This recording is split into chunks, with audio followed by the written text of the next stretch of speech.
Mapagpalang araw po sa lahat, naririto pong muli ang Catch Icon nyo. Upang maghatid ng mga bagong balita, naghulantang ang mundo ng show business nitong ika-17 ng Disyembre. Sa balitang pumanaw na, ang veterano at napakahusay na aktor na si Ronaldo Valdez.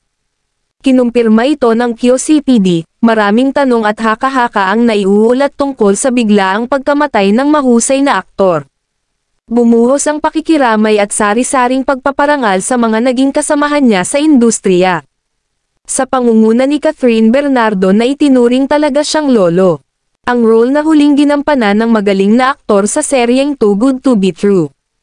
Na mas kilala siya dito bilang Lolo Sir, kinumpirma na nga ng kanyang anak na si Jano Gibbs ang pagkamatay ng kanyang ama, kasabay nito'y sinabi niya na humihingi ang kanilang pamilya ng pagrespeto sa kanilang pribadong pagluluksa. Sa pinakahuling ulat naman ng Quezon City Police District Criminal Investigation and Detection Unit, nasawi ang aktor na si Ronaldo Valdez dahil sa umano'y pagpapatiwakal, sa pamamagitan ng pagbaril sa sentido.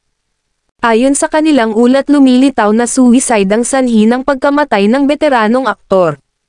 Batay sa imbestigasyon, natagpuan ng kanilang family driver na si Angelito Oclaret sa kanyang silidang dugo ang katawan ni Valdez sa New Manila, at hawak pa nito ang baril. Humingi ng tulong si Oclaret sa mga opisyal ng Casa Nueva Homeowners Association upang ipaalam sa barangay officials ang pagkamatay ni Valdez. Isinugod si Valdez sa St. Luke's Hospital kung saan idineclare itong dead on arrival dakong alas 4:16 ng hapon. Nagtamo ng tama ng bala si Valdez sa kaliwang sentido. Ayon sa police report, na recover ng mga tauhan ng QCPD Forensic Unit sa crime scene ang isang 45 caliber Norinco pistol, isang basyo ng bala, isang empty magazine at isang gun case. Patuloy ang imbestigasyon ng pulisya sa nangyari.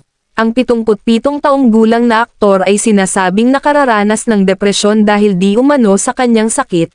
Nasawi siya sa araw ng Linggo o Sunday. Nagkataong isa sa mga high na nga ang pelikula niya ay ang 7 Sundays. Lubhang nakalulungkot ang mga pangyayari.